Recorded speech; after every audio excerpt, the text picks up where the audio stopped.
Welcome to The Last Breakfast. Please enjoy the video. You start by installing and signing in. Open the Google One app and use the Google account you intend to protect.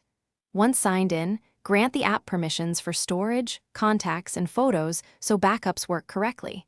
Make sure you pick the device you're using as the primary backup target and review the default backup options. Don't skip permission prompts because the app can't save data without them. Once set, the app will present storage plan choices you can accept or skip for now. Now configure what you actually back up and why each item matters. Tap Backup to enable device backup for apps, SMS, settings, and photos. Automatic backups protect you from data loss. Use Storage Manager to locate large files and duplicates so you free up space without deleting essentials. Once done, choose what folders or file types to include or exclude, and set a backup schedule that runs on Wi-Fi or charging to save data and battery. Make sure family sharing. Finish by running a manual backup and checking the recent backup timestamp to confirm success.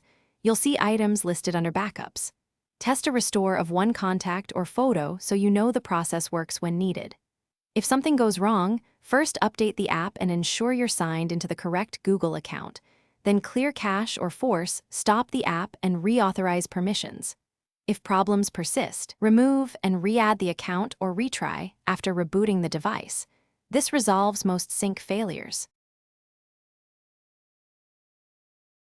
Thanks for watching. If this was helpful, leave a like and consider subscribing. See you next time.